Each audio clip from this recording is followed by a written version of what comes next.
बिस्मिल्लाहिर्रहमानिर्रहीम। अस्सलाम वालेकुम। मैं हूं शहबाज चौधरी और आप देख रहे हैं मेरा यूट्यूब चैनल डेली टर्न्स।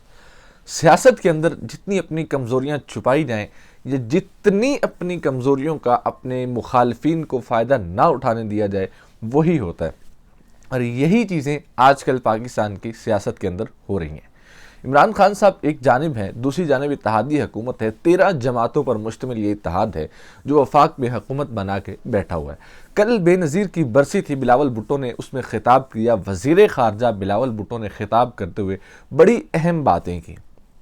उस अहम बातों में बहुत सारे पॉइंट्स ऐसे थे जो नाम लिए बगैर तनकीद की गई और वो तनकीद बराह रास्त फ़ौज के ऊपर की गई।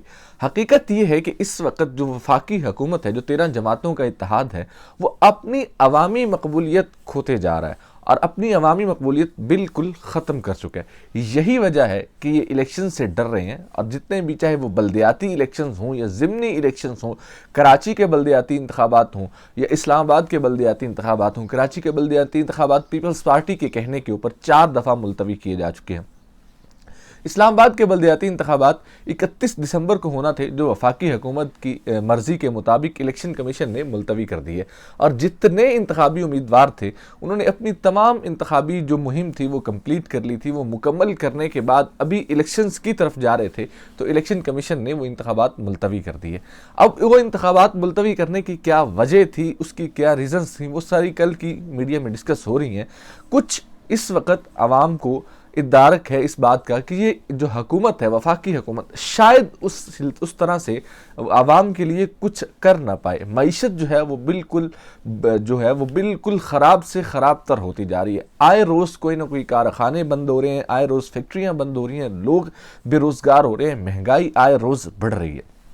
यही वजह है कि ये जो वफाकी हुकूमत है और 13 जमाती इत्तेहाद है, ये अपनी तमाम तर जो मकबूलियत है सियासी तौर पे अपने आप को नुकसान पहुंचा रहा है और अपनी मकबूलियत खो जा रहा है। यही वजह है कि जो इस्लामाबाद के इंतखाबात थे उसको भी मुलतवी करना पड़ा। उसको मुलतवी करने के पीछे क्या कहानी थी, कुछ खुफिया रिपोर्ट्स भी सामने आ रही हैं, सोशल मीडिया के ऊपर गर्दिश कर रही हैं कि क्या वजह थी और वो रिपोर्ट्स किस इदारे की थी वो भी सामने आ रही हैं कि क्या क्या उन रिपोर्ट्स में लिखा गया। वो असेसमेंट रिपोर्ट्स थी, इंटेलिजेंस रिपोर्ट्स थी, जिसमें बाकायदा तौर पे इस्लामाबाद के इंतखाबात के हवाले से असेसमेंट की गई और वो असेसमेंट गवर्नमेंट को भेजी गई। 111 जो है वो यूनियन काउंसिल्स हैं इस्लामाबाद की, और फिर ये पहले ये जवाज़ बनाया गया कि आबादी बढ़ गई है, उसको यूनियन काउंसिल्स को बढ़ाया जाए। उस वजह से यूनियन काउंसिल्स को बढ़ाया गया और ख़बरें ये आई कि इस्लामाबाद के अंदर पाकिस्तान मुस्लिम लीग नून को यूनियन काउंसिल्स के मुताबिक जितनी यूनियन काउंसिल्स हैं उतने उम्मीदवार ही नहीं मिले। उसकी एक बड़ी वजह यह है कि इस्लामाबाद में इनकी हुकूमत तो है, लेकिन इस्लामाबाद की 2 जो कौमी असम्बली की सीटें हैं वो इस वक्त पाकिस्तान तहरीक इंसाफ ने जीती हुई हैं और वो पाकिस्तान तहरीक इंसाफ का इस्लामाबाद के अंदर होल्ड है। और ये कहा जाता है कि इस्लामाबाद के अंदर पाकिस्तान तहरीक इंसाफ का वोटर ज़्यादा है।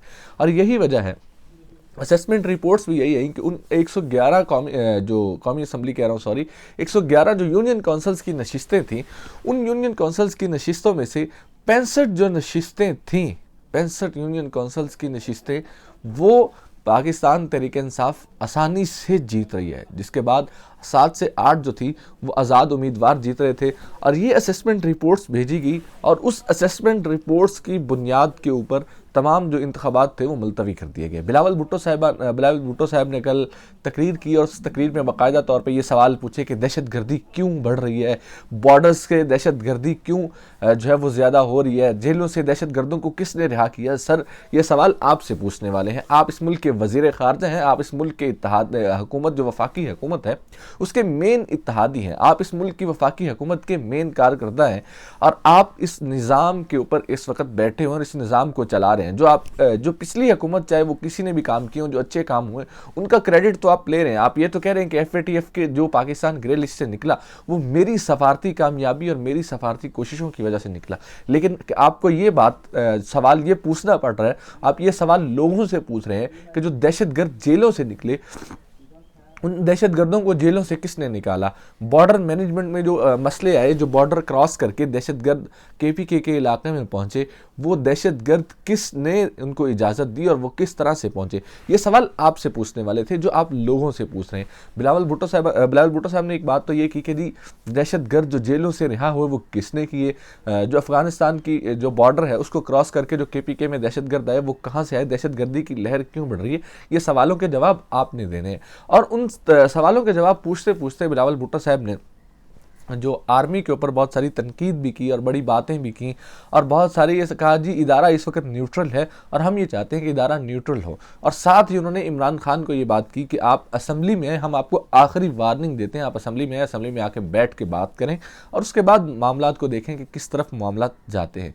इस वक्त हालात ये हैं कि खबरें इस्लामाबाद से ये आ रही हैं कि इन सारे मामलात के बाद मईशत ठीक करने के लिए ये लोग आए थे और महंगाई को ख़त्म करने का नारा लगा के और मईशत को संभालने के लिए आए थे, कहते थे कि जी हम मईशत को संभाल लेंगे, बड़ी तजुर्बाकार टीम है और शहबाज शरीफ साहब जो हैं वो बहुत अच्छे एडमिनिस्ट्रेटर हैं, शहबाज शरीफ साहब बड़े एक ज़हीन फतीन और काबिल आदमी हैं। तो वो जो है वो चीज़ें बड़ी फ्लॉप हो चुकी हैं। पाकिस्तान की मईशत शायद पिछले 10-15 सालों में जब से हम देख रहे हैं, इतने संगीन हालात में कभी पाकिस्तान की मईशत नहीं पहुंची जितनी अब पहुंच चुकी है। कोई मुल्क आपके ऊपर एतबार करके आपको डॉलर्स देने को तैयार नहीं है। IMF जो है वो आपसे बात करने को तैयार नहीं है और IMF बात कर नहीं रहा। आपके मुल्क के पास जो है रिजर्व्स हैं, वो रिजर्व्स दिन ब दिन गिर रहे हैं। आप कभी जो है वो एक्सपोर्ट्स के ऊपर इंपोर्ट्स के ऊपर पाबंदी लगाते हैं, कभी आप LCs को बंद कर देते हैं। इसी LCs को बंद करने के लिए आपकी जो मल्टीनेशनल कंपनीज हैं वो बंद कर रही हैं, अपने ऑपरेशंस बंद कर रही हैं, बड़े कारखाने बंद कर रही हैं। टोयोटा ने अपने ऑपरेशंस बंद कर दिए, सुजुकी ने अपने ऑपरेशंस बंद कर दिए। तो हालात इस वक्त ये हैं। शेख रशीद साहब ने आज सुबह उठ के एक दावा किया है और वो दावा ये किया है कि मुआशी हालात को देखते हुए मुल्क की इस्टेब्लिशमेंट और मुल्क के ताकतवर हलकों ने ये फैसला किया है, जो ये कहते हैं कि हम गैर सियासी हैं। तो दोबारा से एक दफ़ा फिर से जो है निगरान हुकूमत के नाम फाइनल होना शुरू हो गए हैं, केयर टेकर के ऊपर सोच विचार शुरू हो गई है। और कल हमने आपको खबर दी थी कि मार्च के अंदर जो है वो केयर टेकर सेटअप आने की खबरें आ रही हैं और ये खबरें आ रही हैं कि मार्च के अंदर जो है वो केयर टेकर सेटअप आ जाएगा और अप्रैल मई जून के बाद जो है वो ये 3-4 महीने केयर टेकर सेटअप चलेगा। कल कुछ माशी माहरीन ये भी कह रहे हैं कि जी 2-2.5 साल के लिए केयर टेकर सेटअप या टेक्नोक्रेट सेटअप लेके आ जाएं तो मईशत को जो है वो एक ऐसा टेक्नोक्रेट सेटअप हो जिसको सारी पॉलिटिकल पार्टीज़ जो हैं वो सपोर्ट करें और मईशत को संभाला देने के लिए वो टेक्नोक्रेट सेटअप चले और 2-2.5 साल तक वो चले और शायद मुल्की मईशत जो है वो संभल जाए। ये बातें भी सामने आ रही हैं, शबर ज़ैदी साहब ने भी ये बात की। तो हो सकता है कि ऐसा कुछ हो, लेकिन इस वक्त निगरान हुकूमत का जो सोच विचार है वो शुरू हो गई है और सुनने में यही आ रहा है कि मुआशी जो माहिरीन है, कुछ मईशत के जो माहिरीन हैं, उनको लेके निगरान सेटअप बनाया जाएगा ताकि IMF से जो बातचीत करनी है वो बातचीत भी IMF से की जा सके और IMF से जो मुतालबात हैं, IMF के जो मुतालबात हैं वो भी पूरे किए जा सके और IMF का जो प्रोग्राम है उसको मुकम्मल किया जा सके।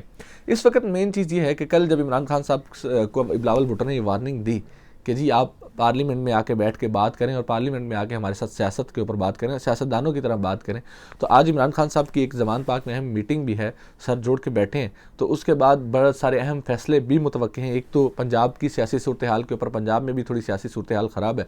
कुछ लोग ये कह रहे हैं कि जो काफ लीग है वो सीट एडजस्टमेंट मांग रही है, जो इमरान खान साहब और पाकिस्तान तहरीक इंसाफ देने के लिए तैयार नहीं है और किसी भी तरह से पाकिस्तान तहरीक इंसाफ इतनी ज़्यादा सीट 7 कंप्लीट जो शहर है वो देने के लिए देना अफोर्ड नहीं कर सकती और ये वो जो चीज़ काफ लीग मांग रही है। तो हो सकता है इन मामलात को लेके हालात जो हैं वो कशीदा हो जाएँ पाकिस्तान तहरीक इंसाफ और पाकिस्तान मुस्लिम लीग काफ के, और हो सकता है कि आने वाले दिनों में पंजाब के अंदर जो इस वक्त पंजाब की अपोजिशन है और वफाक की हुकूमत है, इत्तेहादी हुकूमत, वो एक सरप्राइज़ दे दे और काफ लीग जो है परवेज़ इलाही साहब जो हैं वो दूसरी साइड पे चल जाएं। एक ब्लैकमेलिंग का सिलसिला जो है वो शुरू हो चुका है। आज कुछ अहम फैसले मुतवक्के हैं, नज़रें इस वक्त ज़मान पाक पे लगी हुई हैं। देखना ये है कि क्या फ़ैसले होते हैं और किस तरफ ये बात जाती है। इसी के साथ मुझे दीजिए इजाज़त और देखते रहिए डेली ट्रेंड्स।